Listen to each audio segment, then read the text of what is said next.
Доброе утро, Якутия. Мы начинаем наш новый день. И сегодня в студии этот день встречаем мы, Руслан Ачиров. И Вероника Тамтосова. Всем доброго утра, хорошего настроения. Сегодня студенты празднуют свой профессиональный праздник Татьянин день. Поздравляем, дорогие студенты, хороших вам отметок. Но на эту тему поговорим с нашими гостями в студии, а также узнаем о конкурсе «Молодая семья», который пройдет в рамках фестиваля «Мусустар». Также мы узнаем, как добираются на работу в Арктике, затронем тему российского кино и, конечно, подскажем, на какие премьеры можно будет сходить в предстоящие выходные. Также, друзья, мы напоминаем, что у нас есть телеграм-канал «Утро Якутии», где вы можете увидеть самые интересные сюжеты, прочитать новости. Ну и, конечно же, ваши фотографии и ваши новости мы ждем на нашу электронную почту. Самые интересные сюжеты мы, конечно же, можем включить в наш эфир. Ну, на самом деле, очень радует хорошая погода. Я должна заметить, что последние 2 дня были очень такими яркими, позитивными, светлыми, без тумана, и наверняка сюжеты у людей появились, потому что они начнут заниматься активным образом жизни. Но вообще зима очень сложное время года, особенно для тех, кто тяжело встает, и помогут просыпаться легче разные советы. В том числе один из них — это ставить на будильник плавные мелодии. Ученые доказали, что пробуждение от резких звуков вызывает выброс адреналина в кровь, иначе говоря, вызывает стресс. Мало того, что это портит настроение и делает пробуждение еще более мучительным, это еще и вредно для сердечно-сосудистой системы. Да, я, кстати, могу дать подтверждение. Я в последнее время стал, колонка, вот эта умная колонка у нас появилась дома, и в целом заметил, что она включает такую медленную музыку, да. И я за 3 минуты до срабатывания основного будильника ставлю этот будильник на колонке и постепенно просыпаюсь. Но если я, например, не смогу проснуться в этот момент, то будильник на телефоне мне даст всплеск адреналина, так сказать. Ну вот видите, тоже лайфхак. Если вы плохо просыпаетесь с утра, сначала вы пользуетесь советом ученых и ставите что-нибудь классическое, медленное, спокойное, да, чтобы быть поздоровее. А если вы под это не проснулись, то можно уже хард-рок, чтобы наверняка. Ну а мы переходим к погоде. Да, давайте узнаем, какая погода за окном. По сведению Гидрометцентра, сегодня на 6 часов утра на большей части территории республики небольшой, ночью на востоке местами умеренный снег. На северо-востоке и днем на северо-западе без осадков. Температура воздуха днем минус 25, минус 30 градусов. На севере, северо-востоке ночью минус 40, минус 45. Днем 36-41 градус ниже нуля. На юге, юго-западе ночью минус 22, минус 27. Днем минус 16, минус 21 градус. На побережье Арктики местами небольшой снег, ветер западный 7-12 метров в секунду, поземок, температура воздуха днем минус 28, минус 33. В городе Якутске на 6 часов утра температура воздуха была минус 34 градуса, давление 759 миллиметров ртутного столба, ветер штиль. Сегодня днем небольшой снег, ветер западный 3,8 метров в секунду, температура воздуха днем минус 24, минус 26 градусов. На самом деле, конечно, самый знаменательный день сегодня, что это Татьянин день. Я начала вспоминать свои студенческие годы, и вот появился такой вопрос. Вот сейчас, когда с дочерью обсуждаем контрольные работы, она такая: делаешь шпаргалку, не делаешь шпаргалку? Я говорю: ну ты сделай и забудь ее дома. А вот ты вот делаешь шпаргалки? Ну, на самом деле, да, есть такой момент, когда я учился, иногда делал шпаргалки. Но бывало так, что пока делаешь шпаргалку, все запоминаешь, и она как бы потом не пригождается. Ну вот, это письменные шпаргалки. А вот те, кто приверженец того, чтобы надеяться на приметы, ну вот, например, там, что халява, ловись, да покричать в форточку, одевать только старое, да, то есть строго достал самые грязные джинсы, хотя вот мне кажется, это не очень эффективно почему-то. Ну, кому как. Может быть, это вселяет какую-то веру и долю удачи. Ну, знаешь, вот у меня всегда шпаргалки ассоциируются это с операцией «ы».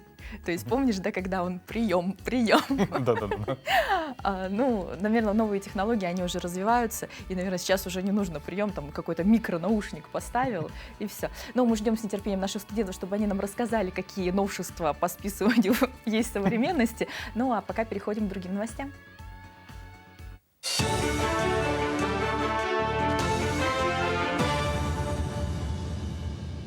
Коллеги, доброе утро. Доброе утро, Якутия. Сейчас блок новостей.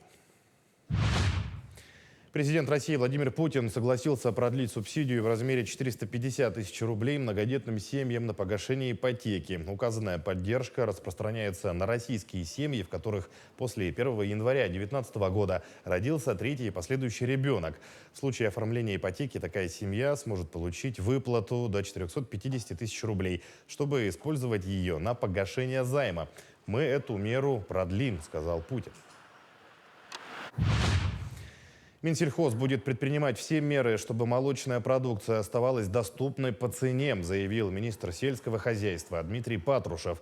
Он попросил представителей бизнеса не допускать резкого повышения цен на молочную продукцию. На внутреннем рынке должна сохраняться стабильность, иначе министерство вынуждено будет применить непопулярные меры. Министр также напомнил, что ведомство оперативно реагировало, когда в 2022 году спрос на молочную продукцию снизился. Чтобы снять излишки молока с рынка и поддержать бизнес, было решено максимально облегчить экспорт. Тогда отрасли компенсировали в полном объеме затраты на транспортировку отдельных продуктов переработки молока. Селекционно-генетический центр в России нарастит выпуск семян свеклы в 17 раз в ближайшие 3 года. Это позволит снизить импортозависимость российских аграриев по этому направлению. Так, по данным центра, общий объем потребностей в семенах свеклы в России составляет около 1 миллиона 300 тысяч посевных единиц, половину из которых планируют закрыть семенами отечественного производства. За последние 20 лет на рынке страны импорт семян данной культуры составлял порядка 100%. Гепатит коварен, будь во всеоружии. Центр СПИД Республики возобновил терапию пациентов с хроническими вирусными гепатитами в условиях дневного стационара. Лечение проходит по таким категориям гепатита, как С, Б и Дельта. С прошлой недели начато лечение первых пациентов с гепатитом Б и с дельта-агентом. В этом году планируется лечение более 140 пациентов. С целью повышения качества и доступности оказываемой медицинской помощи расширен спектр услуг. Проводятся телемедицинские консультации со специалистами арктической группы районов. По итогам 2022 года мы пролечили больше 900 больных. И эту работу проводим совместно с Министерством здравоохранения, с территориальным фондом, также медицинским институтом с кафедрой внутренних болезней и с курсом инфекционных болезней. Спектр услуг в связи с тем, что все-таки медицина не стоит на месте, мы расширяем курс оказываемых нами услуг. Вперед на вышку! Северо-Восточный федеральный университет организовал профориентационное мероприятие для выпускников школы и средних профессиональных учебных заведений. На встрече представлены учебные подразделения и студенческие кружки вуза. По информации Центральной приемной комиссии, в этом году выделено 2660 бюджетных мест по программам бакалавриата и специалитета по очной форме обучения и 390 мест на заочное обучение. Прием заявлений стартует 20 июня. У нас большое, самое основное изменение проведения приемной кампании было внесено в прошлом году.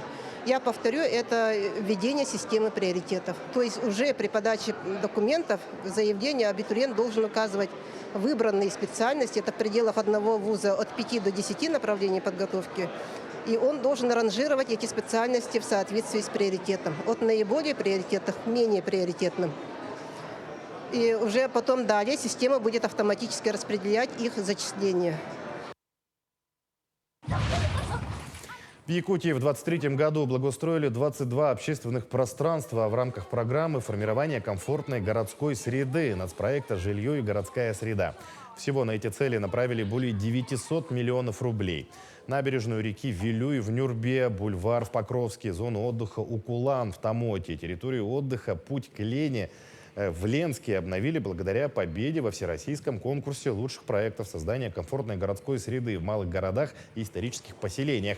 18 объектов благоустроили на средства федеральной субсидии.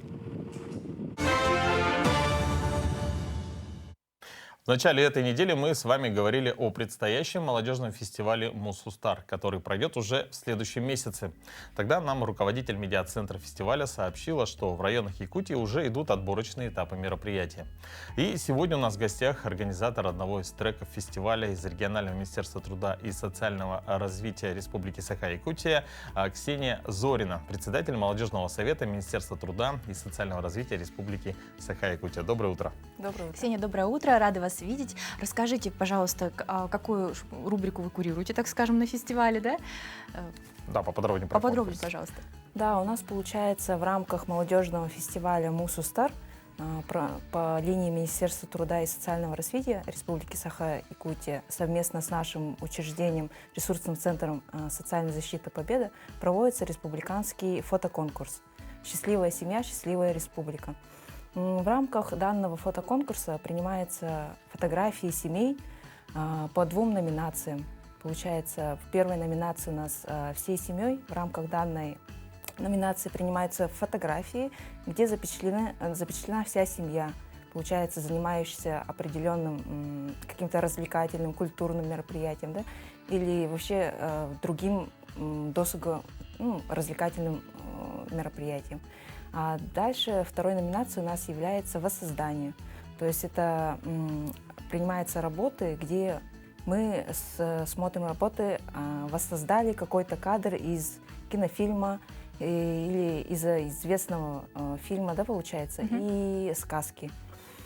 И также дополнительно предусмотрены 2 номинации, где, получается, у нас будут рассматриваться критерии в части большой семьи, да, у нас большая дружная семья, вот номинация будет, и, получается, семейные традиции. И вот, получается, мы будем принимать фотографии и рассматривать их и до 12, получается, до 8 февраля, и 12 будут подведены у нас итоги. А Да. заявки еще можно еще подать? Да, мы, получается, объявили этот фотоконкурс в декабре, в конце декабря, и принимаем участие, фотографии до 8 февраля включительно. Скажите, пожалуйста, сколько работ поступило и самые интересные вам какие показались? На данный момент, да, получается? Да, на данный Да, момент. получается, поступило достаточно много фотографий, да, у нас... Ну вот на экране мы видим как раз, да? Да, Некоторые из них, да? да. Очень много участников из многодетных семей. И как раз в части, получается, очень много работ поступило по участию в каких-то соревнованиях, мероприятиях или в путешествии, да. И из этого мы сейчас призываем, чтобы наши участники именно в части, в другой номинации тоже участвовали, да, в воссоздании. Получается, в этом у нас чуть меньше, из этого рекомендуем направлять по данным номинациям фотографий. Ну вот на данный момент мы видим такие, это, наверное, номинации как семейные фотографии, да? Да, семейные фотографии. Есть какие-то определенные требования или нет? То есть... Да, у нас, получается, есть требования обязательные. Получается, у нас на официальную электронную почту направляются фотографии, не более 15 по каждой номинации, и обязательно вылаживание в социальную сеть с хэштегом «Мусустар» и всей семьей. Это у нас обязательные требования. Также дополнительно надо отправить заявку и согласие на участие в конкурсе. Ну вот мы видим электронную почту, на которую можно Да, отправлять можно как раз вот все на эту материалы. электронную почту обязательно. Получается, у нас многие просто отправляют фотографии, но без заявки и согласия, это тоже одно из требований. И полное положение вообще о конкурсе можно на официальном сайте нашего министерства. Ну, уважаемые телезрители, вот вы видите еще контактный телефон, по которому вы можете позвонить, я думаю, все узнать. Да, все можно там узнать.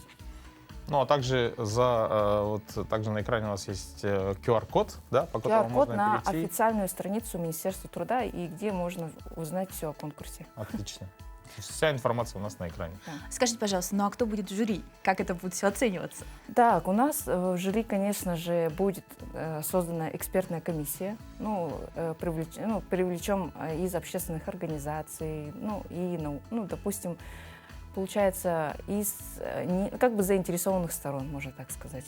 Мгм. Возможно, самый интересный вопрос — это какой приз ждет победителей? Я думаю, да, это Если всем Да, тоже у нас интересно. получается, по каждой номинации будут денежные призы. Ну, за первое место у нас предусмотрено 25 тысяч рублей, за второе 20 и за третье 15 тысяч. Ну и плюс достойно. да, достойно. И получается плюс дополнительные у нас вот номинации, которые я озвучивала, да, там по 10 тысяч рублей. Ну, интересно. А потом работы где-то будут публиковаться, Да, будут выкладываться? публиковаться, из этого мы вот просим согласия на публикацию данных фотографий. Ну, на сайте или будет какое-то издание? Ну, мы будем использовать эти фотографии при издании Да, даже каких-то то есть в материалов, да. буклетах там можно себя будет увидеть. Да, можно себя будет увидеть. На данный момент насколько активны якутяне вот для участия? Да, у нас, получается, активно отправляют каждый день. Просто вот как раз с условиями они немножечко вот не могут. Получается, просто выложить в социальные сети — это тоже как бы неправильно. Из этого мы вот призываем как раз ознакомиться с полным пакетом условий. А если вот вы видите, что как бы не хватает того же согласия, вы связываетесь в Да, обратной конечно, связи с участниками, чтобы... Пытаемся выходить на них, как То есть, дорогие участники, не забывайте, что еще есть необходимость, получается, указывать контактный телефон, который у вас на связи отвечает, чтобы вам могли дозвониться и вы могли скорректировать свою заявку. Поэтому будьте внимательны. Да, но в целом еще есть 2 недели, и всю информацию вы можете узнать либо вот по телефону, который находится у нас на экране, либо в официальной страничке ВКонтакте Да. Минтруда. Скажите, пожалуйста, ну а что еще будет интересного на фестивале? Ну, у нас планируется очень много треков по различным направлениям тоже так же, да. Ну, по линии министерства у нас вот проводится фотоконкурс. А так у нас участвуют другие исполнительные органы власти, и в рамках него будет очень много конкурсов. И как раз вот сейчас идет тот этап, когда самый масштабный, где принимается активное участие. Что касается вот этого фотоконкурса, наверное, самый креативный будет по воспроизведению кадров из кадров. кинофильмов. Вот самый интересный будет момент, да. Тут уже креативность нужна. Ну, я думаю, что все с нетерпением ждут результатов. А будут ли приглашаться победители? Как будет проходить награждение? Да, получается, у нас определяются финалисты, победители, их будет 8, получается, да, и мы предполагаем, что, если получится, конечно, а еще от людей зависит, на фестиваль приглашаем победителей. То есть финалистов, вообще у да. участников будет еще возможность стать звездами фестиваля. Да. Ну, вообще здорово. Мгм. Ну, давайте небольшое обращение, еще раз повторим для наших телезрителей, что нужно заполнить, где можно посмотреть, ну и, соответственно, какие сроки. Так, получается, на официальном сайте Министерства труда или в официальной странице ВКонтакте можно ознакомиться полными условиями. И как раз, получается, там будет все написано, контактные данные, куда отправить и вообще какой пакет документов нужно. И, конечно, вот призываем нашу молодую категорию от 14 до 35 лет участвовать в данном конкурсе и проявить как раз свои креативные и творческие направления. Спасибо большое, что пришли. Желаем вам успешного проведения конкурса, ну и как можно больше креативных, интересных, творческих заявок. Спасибо большое, Ксения. Спасибо. Ну, призываем активно участвовать обязательно, потому что это очень интересно, это шанс попасть на фестиваль, шанс заявить о себе, ну и просто поделиться кадрами своей замечательной семьи со всей республикой. Поэтому отправляйте заявки, успевайте, ну и знакомьтесь с условиями конкурса, будьте внимательны. Ну, а мы продолжаем. Итак, российские ученые, мерзлотоведы, работающие в Арктике, сняли на видео необычный способ добираться на работу. Кадры опубликовали пресс-служба Арктического и Антарктического научно-исследовательского института. На снятых учеными кадрах видно, что специалисты добираются до рабочего места на вертолете. Съемка ведется из его кабины. Путь до рабочего места у каждого свой. На видео на службу спешат наши мерзлотоведы. Их задача — запустить самый северный в России пункт мониторинга многолетней мерзлоты, рассказали в Арктическом институте. Там отметили, что пункт мониторинга находится на архипелаге Земля Франца Иосифа на острове Хейса. Ну, слушай, вот захватывающие вообще кадры, вот так смотришь, потрясающе. И я бы хотела добраться на вертолете хоть раз. Может там заявить, что, ну, не на вертолете, на воздушном шаре нас тоже, наверное, не пропустят. Давай как-нибудь на лыжах придем. и заснимем это, как мы добирались до студии на лыжах. Вот эта идея. Я бы лучше на роликах, вот поскорее бы лето. Действительно. Ну, до роликов еще далеко, а лыжи — это вариант. Нет, надо Хорошо. тебя сподвигнуть на подвиг. Но мы продолжаем. В 2023 году в России ввели 110 миллионов квадратных метров жилья. Это исторический рекорд за всю историю страны. Об этом сообщил президент Владимир Путин на совещании с правительством. Это, конечно, абсолютный рекорд. Ничего подобного в истории России пока не было. Хочу строителей с этим поздравить. Это очень хороший показатель, заявил глава государства. Путин также отметил успехи страны в промышленном производстве, сельском хозяйстве, туризме и грузообороте. Ранее Росреестр зафиксировал рекорд по количеству сделок, заключенных на вторичном рынке жилья в Москве. По итогам 2023 года было оформлено почти 175 тысяч договоров о купле-продаже в этом сегменте рынка. Прошлый самый высокий показатель был отмечен в 2009 году. Пик продаж пришелся на август – 17,5 тысячи договоров, но к ноябрю число заключенных сделок стало снижаться. Ну, слушай, потрясающие кадры, конечно, нашей столицы, я так поняла, были, ну, жилья на самом деле стало больше. Вот ты смотришь и уже понимаешь, что, помнишь, когда едешь, обычно прилетаешь, выходишь из самолета и едешь куда-нибудь, ну, домой, в центр, где столько деревяшек, ну, как-то все равно маленький город, а сейчас уже едешь, так понимаешь, одни многоэтажки, думаешь, да, мегаполис. Ну, отлично, есть я предложение, живу есть в спрос. мегаполисе, да, это классно. Развитие экономики и инициативности людей при выборе вида деятельности требует новых институтов регулирования.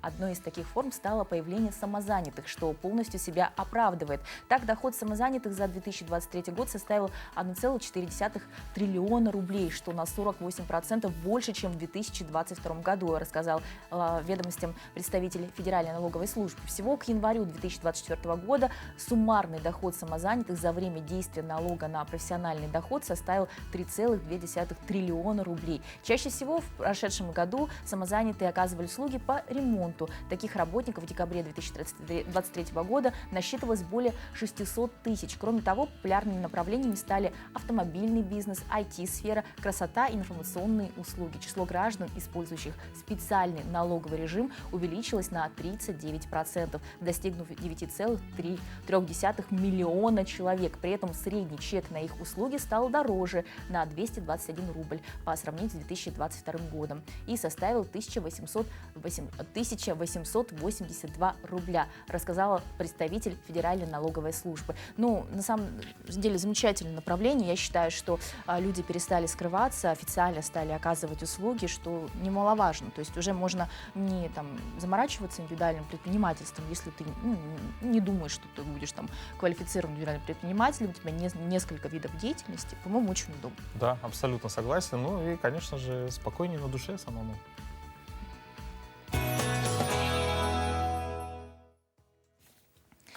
Да, жаль, что новогоднее волшебство заканчивается, и пора прятать уже игрушки и елку до следующих праздников. Некоторые зрители, наверное, посмотрели на свои елочки Ты сейчас, знаешь, которые еще некоторые стоят. жаловались, что вот наряжать елку — это удовольствие, это скорее награда, а вот когда снимаешь игрушки, это уже обязанность. И Да. это портит новогоднее настроение.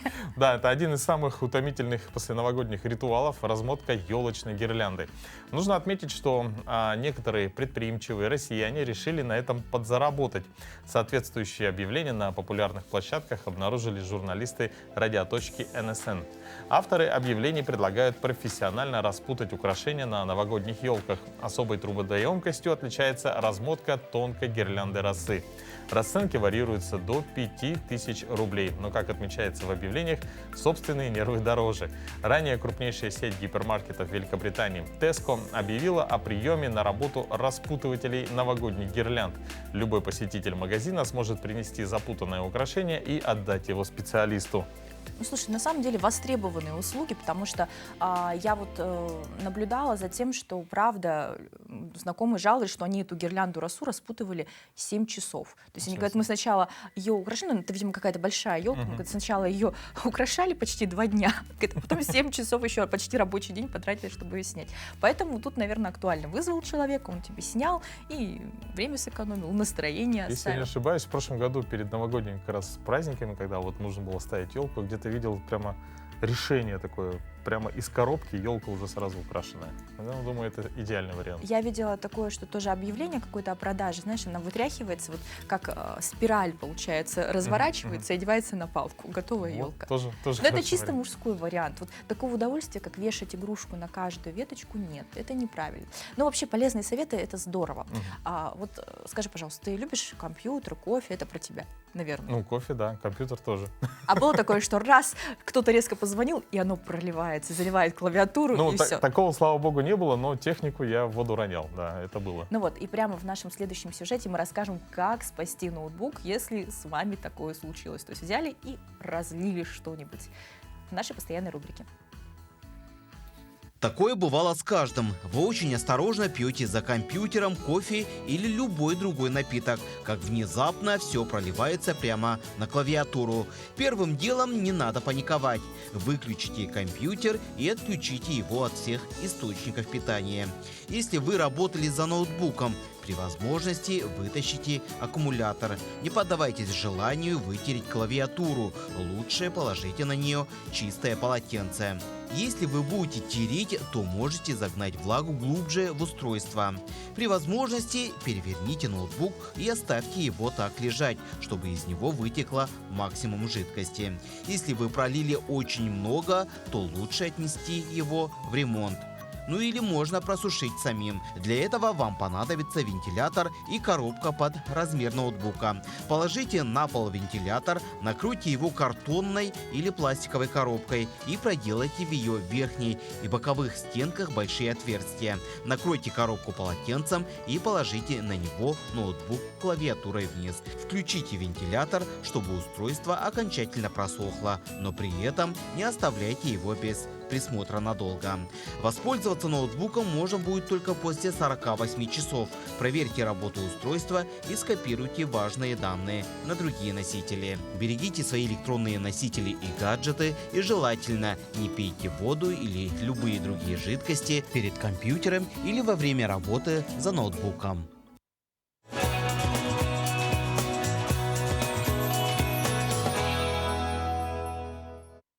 А мы продолжаем нашу традиционную рубрику «Пусть мама придет». Анастасия, Акия, Аял и Айсен Харыстан – родные братья и сестры, доброжелательные, веселые и открытые. Они надеются обрести семью. Познакомьтесь, старшая сестра Настя, ей 15 лет, Аял, ему 13 лет, Акия – 10 лет и самый младший Айсен Харыстан, ему 6 лет. Ребятишки веселые, общительные, очень музыкальные, очень хорошо разговаривают на якутском языке, поют песни на якутском языке, на русском тоже стараются и петь, и очень любят танцевать, очень активные дети. В общем, любят все, что связано с музыкой. Аял и Акия, у них любимое занятие, они любят поспорить, и вот единственное занятие, где они могут это хорошо, как говорится, реализовать свой спор, это решение сканвордов детских. Здесь они как, нравится, им очень нравится. Но это у нас маленький Айсен, очень любит автомобили. Он, наверное, будет в будущем у нас водителем, потому что, как мы заметили, он занимается только машинками. А еще Айсен Харыстан любит взбираться по шведской стенке, проделывая это очень шустро и легко.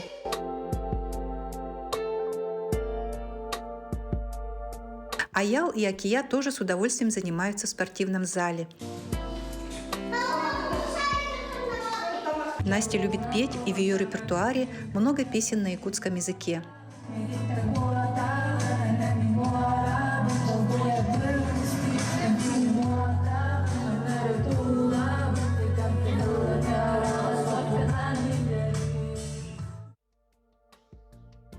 Настя, Аял, Акия и Айсен Харыстан – веселые и доброжелательные дети.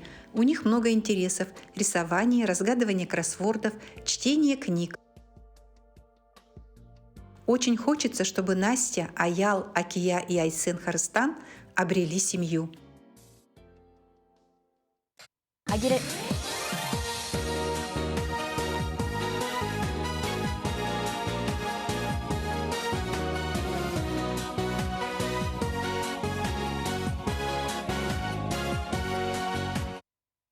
А героиня нашего следующего сюжета Ирина Бету родилась в поселке Хета в Таймырском Долгано-немецком районе Красноярского края. По национальности она долганка, но сейчас она является жителем Верхневилюйского улуса. Подробности в следующем сюжете.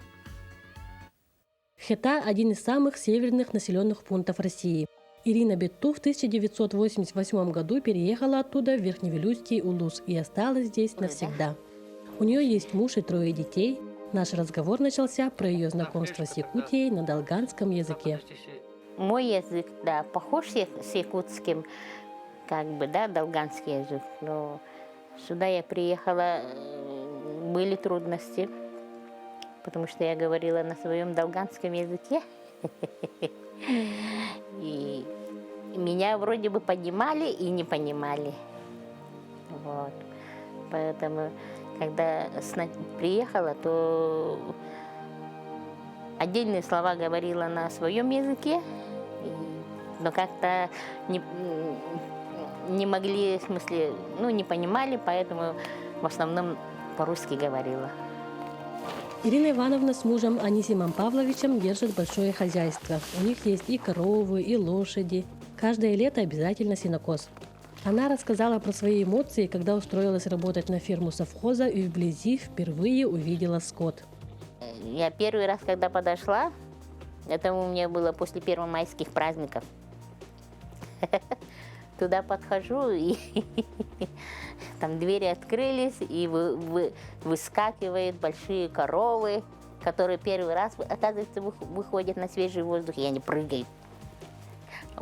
Увидев таких коров, я вообще стояла там, не подходила. Потом один мужчина, сосед мой, подходил, говорит: что стоишь, говорит. Я говорю: боюсь, ну пойдем со мной.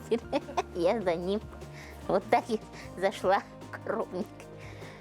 Ну хорошо, там аппаратами же доили. Вот, ну, конечно, с аппаратами там научились доить. А руками потом, это очень, когда своих коров только начала. К своим я уже умею, да, доить уже умею. Ирина Ивановна всегда была активисткой, состояла в разных общественных организациях. Сейчас она руководитель Народного театра в своем наследии. Также она является депутатом Наследного совета. Это уже ее 3-й созыв. Депутат должен обладать качествами, смелый должен быть депутат, общаться с людьми должен, с начальством общаться и вот разрешать конфликты. Я считаю так. Сейчас Ирина Бету свободно владеет якутским языком, пустила корни в намском наследии. Дети выросли, появились внуки. Она всем сердцем полюбила Якутию.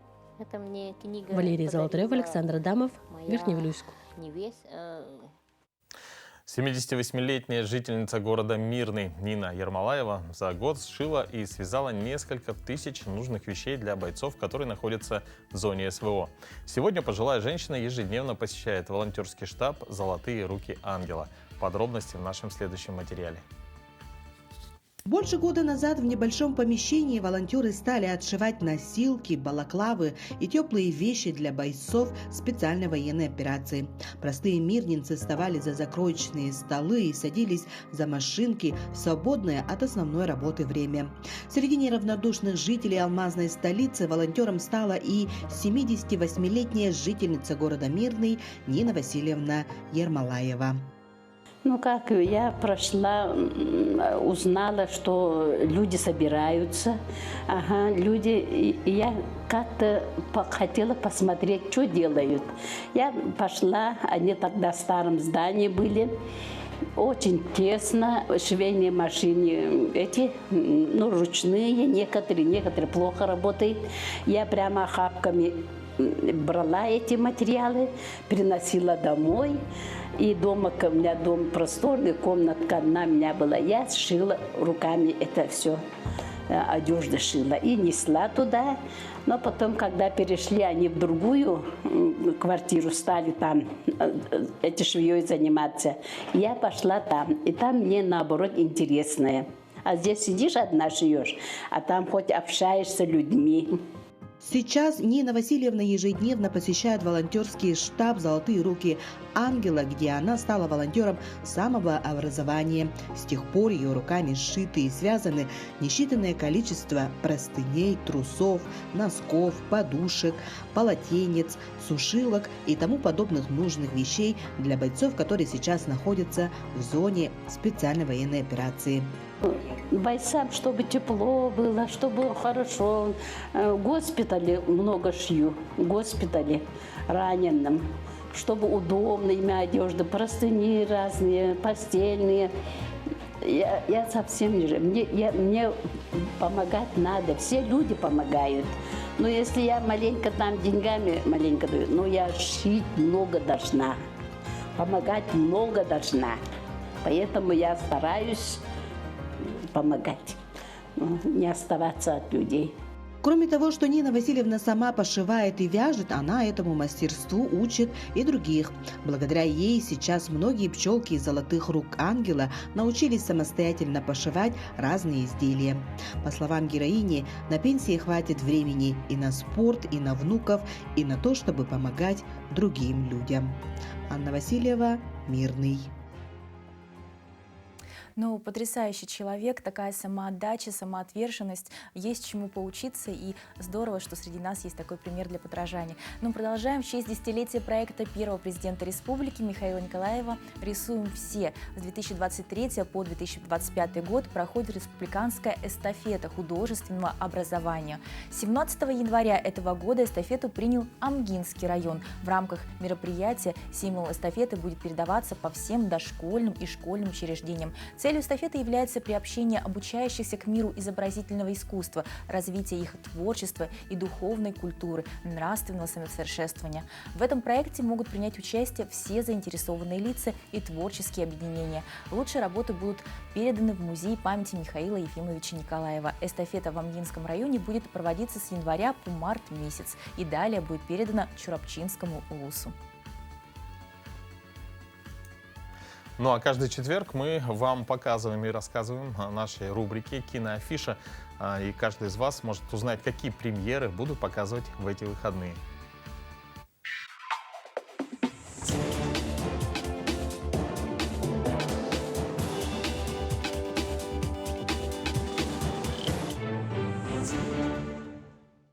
Вы писатель? Угадали. Смотрите в кинотеатре «Центральный» с этого четверга. Скорее ведьма. И что же вы пишете? Есть одна новая задумка, но она обречена. Очевидной ключевой премьерой недели станет экранизация романа Михаила Булгакова «Мастер и Маргарита». У проекта мощный актерский состав, внушительный трейлер и обладающий огромной популярностью в России первоисточник. Веду под персонажем Воланд. Воланд? Дьявол, в которого никто не верит.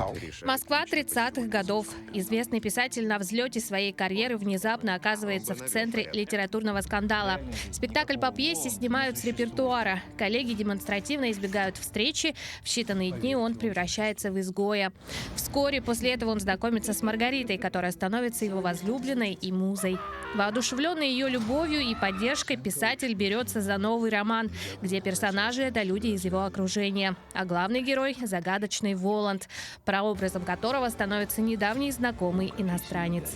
Писатель уходит с головой в мир своего романа и постепенно перестает замечать, как вымысел и реальность сплетаются в одно целое. Царой моей королевы, чего вы желаете? Я хочу, чтобы все стало как было.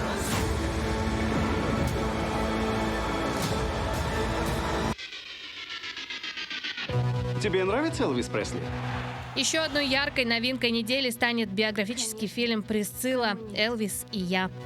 У картины сложился убедительный фестивальный шлейф, в частности, в активе ленты награда Венецианского кинофестиваля за лучшую женскую роль. А дополнительный интерес аудитории вызовет фигура Элвиса Пресли в качестве одного из главных действующих лиц в фильме. Знаете, я очень сильно ее люблю. Какая девушка не мечтает о романе со знаменитостью? У молодой Присциллы такое желание сбылось, и судьба уготовила ей встречу с самим Элвисом Пресли.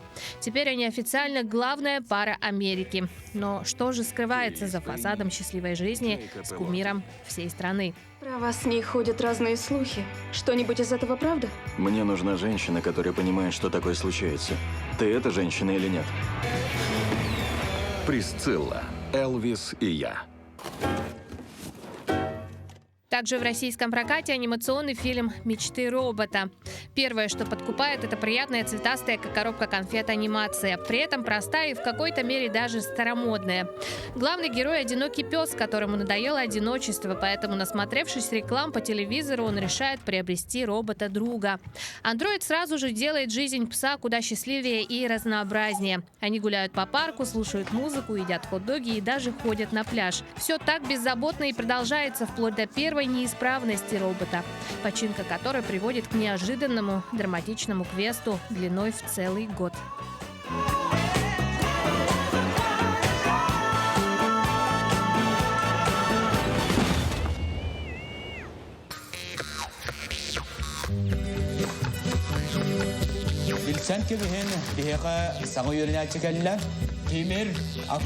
Приключенческая комедия «Драма» «Тимир» от режиссера Николая Корякина.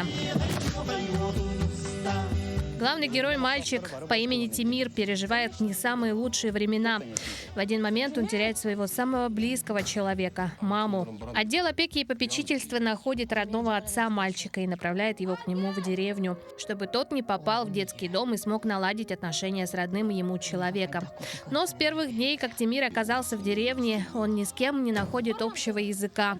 Не получается наладить контакт с родным отцом, к тому же в школе начинают над ним глумиться. Но в один день он встречает таинственного незнакомца, который оказывается духом, застрявшим между двух миров.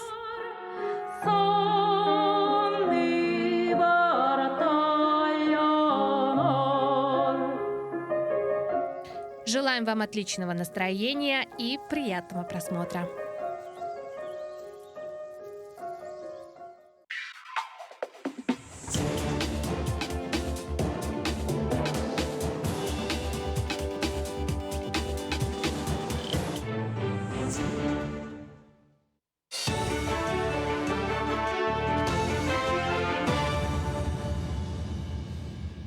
Якутия, доброе утро. Далее смотрите блок новостей.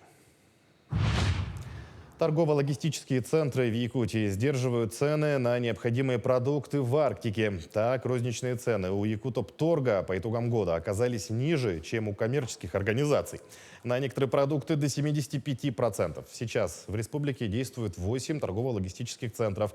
В этом году откроются еще 2 в Момском и Верхоянском районах. В 2025 году планируется ввести центры в Оленёкском, Авино-Бытантайском и Алаиховском районах. Строительные материалы для их возведения направят по автозимникам в этом году.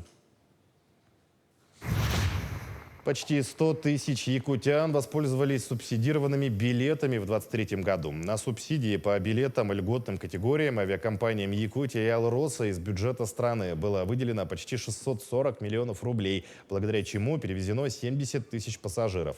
Напомним, к льготным категориям относятся лица до 23 лет, женщины от 55 лет, мужчины от 60 лет, инвалиды первой группы и их сопровождающие, инвалиды с детства второй и третьей групп, многодетные, а также сопровождающие детей-инвалидов. Якутия продолжает помогать военнослужащим в зоне СВО дополнительным оснащением. Ко Дню защитника Отечества будут отправлены подарочные продуктовые наборы. В рабочем режиме находятся и опорные пункты на местах для оперативного взаимодействия и передачи дополнительного оснащения и снаряжения воинским частям и военнослужащим. 16 новых школ планируется возводить на территории региона. Одна из них строится в поселке Марха. Это новый учебный корпус на 200 мест. Бригады подрядной организации сейчас ведут внутренние отделочные работы. На сегодняшний день система канализации и вентиляции готовы на 90%. На первом этаже заканчивают проведение кабеля сигнализации и укладывают кафель. По словам руководства подрядной организации, работу выполнили на 75% и планируют закончить в июне. Отмечу, что наряду с учебным корпусом в скором времени начнет строительство интерната на 120 мест. Сантехника закончена полностью. Отопление запущено. Электрика где-то тоже около 90% сделана. Канализация сделана почти тоже 90%. Слаботочка сейчас ведется слаботочной работой, вот пожарные вот эти. Значит, оно тоже у нас 50% уже сделано. И люди работают, делают. То есть керамогранит закончено. 1-й, 2-й этаж, 3-й этаж сейчас заканчиваем тоже. Остальное все люди работают, около 40 человек. 82 тысячи женщин с детьми в прошлом году прошли бесплатное переобучение в рамках федерального проекта «Содействие занятости». Наиболее популярными направлениями стали психолог, бухгалтер, менеджер по работе с маркетплейсами, управление персоналом и специалист по информационным ресурсам. Также популярным было обучение по специальностям графические дизайнеры и бизнес-аналитик.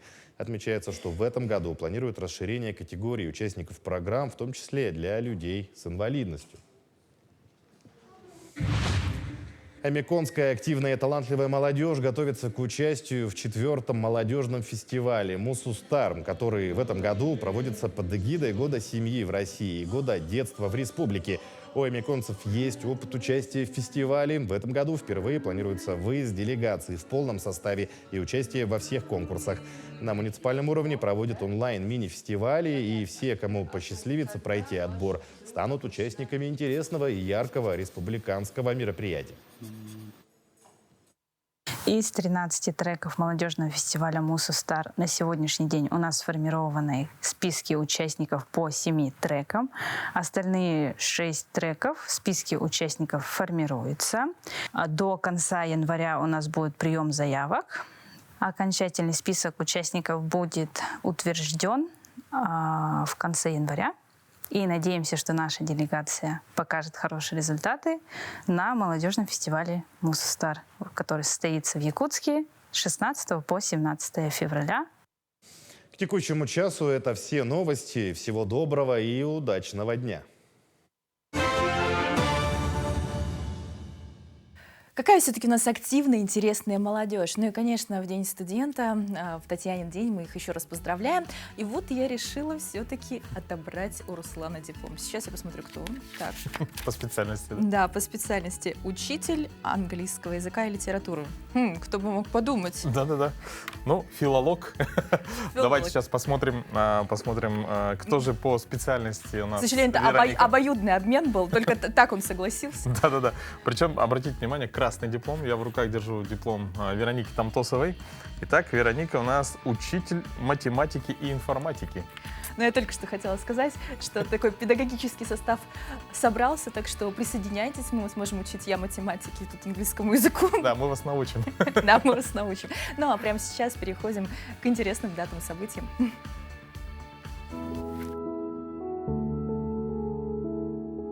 На календаре 25 января. Сегодня отмечают День студента, Татьянин день. День штурмана военно-морского флота России. По народному календарю Татьянин день, Бабий Кут. Если на Татьяну шел снег, считали, что лето будет дождливое, а вот теплая метель предвещала засуху и неурожай. Зато если небо было ясным, а на дворе стоял морозец, крестьяне ждали хорошего урожая. Этот день в истории. В 1547 году на Руси состоялось первое венчание на царство. Сегодня в этот день день рождения Московского государственного университета, МГУ. В этот день в 1858 году свадебный марш Мендельсона получил путевку в жизнь. В 1919 году открылась первая государственная библиотечная сессия в Советской России. 25 января 1924 года открылись первые зимние Олимпийские игры в Шамани, Франция. В этот день родились Иван Шишкин, русский художник, пейзажист; Сомерсет Моэм, английский писатель, прозаик и драматург; Станислав Жук, советский фигурист, тренер, мастер спорта и заслуженный тренер СССР; Владимир Высоцкий, советский поэт, композитор и исполнитель, актер, символ эпохи 1970-х годов; Андрей Ростовский, советский и российский киноактер, режиссер, каскадер, заслуженный артист РСФСР. Именины отмечают Галактион, Илья, Макар, Петр, Татьяна. Но, как уже было сказано, сегодня отмечается День студента, по-другому Татьянин день. Именно в этот день императрица Елизавета подписала указ об учреждении Московского университета. А всероссийским этот праздник стал уже при императоре Николае I, который повелел праздновать 25 января как день всех высших учебных заведений в стране. А вот прозвище «Татьянин день» праздник получил в честь святой мученицы Татьяны Крещенской. Так как 25 января часто приходится на конец сессии, студенты до сих пор зажигают свечи и молятся святой Татьяне о помощи в учебе и просвещении. Но на территории МГУ даже работает домовой храм, церковь святой Татьяны. И сегодня у нас в гостях студенты Северо-Восточного федерального университета Карим Сатару и Шади Эламруси. Доброе утро. Доброе утро. Ну скажите, пожалуйста, откуда вы к нам приехали? Из Египта. Да, Египта тоже. Ну, очень интересно, как вам морозная зима в Якутии? Темно. Привыкли. Уже привыкли, уже хорошо. Ну, да. Насколько было легко вообще приехать по обмену? Нелегко. Что было самым сложным? Погода, в первую случае. В первую очередь, погода, даже не язык. Но на меня, типа, на холод было первый день, потому что я вообще не думал, как это холодно. То есть посмотрели вроде бы нормально, а когда приехали, ощутили, что оказывается... Но когда я был в аэропорт, там типа было -3, -4, и я думал, типа, -40 это нормально. И когда дверь, типа аэропорт, дверь открыт, я... Это что? Нет! Я хочу обратно. Я хочу домой, да. А одежду как подбирали? Вам кто-то помогал, то есть приобретать теплую одежду? Нет. Сами? Да. То есть вы сами пошли в магазин и уже знали, что нужно брать? Ну да, по идее уже видно, что нужно для такой погоды. Самое теплое, да? Да, самый большой. Самое большое, самое теплое. Скажите, на кого вы учитесь? На какую специальность? На медицину. Медицина. Ага. Лечебное дело, медицинский факультет, университет. 5-й курс. Уже 5-й курс? Да. Вы уже заканчиваете? Ну да, скоро. Предпоследний. А вы учитесь с первого курса? Ага, с первого курса тут учимся. Но у нас было первый, второй, третий курс на английском тоже. И на меня я был без подготовительный курс тоже. Как это не только холодно было, сложно. Русский язык тоже. Да. Очень сложно. Да. Сейчас, наверное, уже освоили. Очень хорошо. Более-менее, да. Он? Да. Я. Нет, я так нормально. 50 на 50 могу сказать. Ну, а прочитать? Ознакомиться с учебниками? Ну, да. Ну, в общем, освоились. Ну, просто у нас программа была первые 3 курса на английском языке. А у нас английский нормально, а потом на русском начали изучать, а это сложнее вообще. Ну, сейчас более-менее, хотя я понимаю. Ну, да. Какие планы на будущее? На ординатура. Тоже здесь? Тоже будете здесь проходить? Да. А после, когда уже, я так правильно же понимаю, ординатура, вы уже а потом на кого становится... специалитет планируете, направление? Ну, да, что сложно выбрать. Еще не выбрали? На меня я хочу либо кардиохирург, ну, серьезно. либо офтальмолог. Такой разброс интересный. А у вас?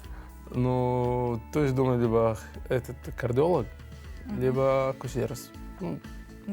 Тоже интересно. Но акушерство особенно. Да. Специализация сложная. Ну да. Перед тем, как вы решили поступить в наш такой холодный регион, да, в Северо-Восточный федеральный университет. Очень интересно же. Как вы выбирали? То есть что вы об этом думали? Что вы знали о Якутии до того, как сюда приехали? В первую очередь очень интересно вот эта страна, которую ты не знаешь язык, не знаешь люди, менталитет, вообще ничего не знаешь.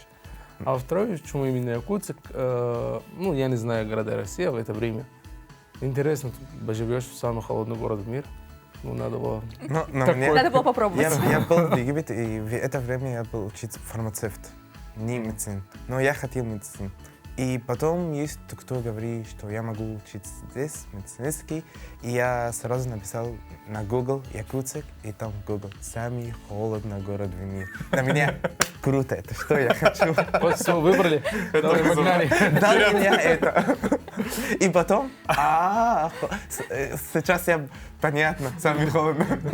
Открываете карту, так, Египет. Ну да. Отлично. Вот это да. Мы выбираем самую дальнюю точку.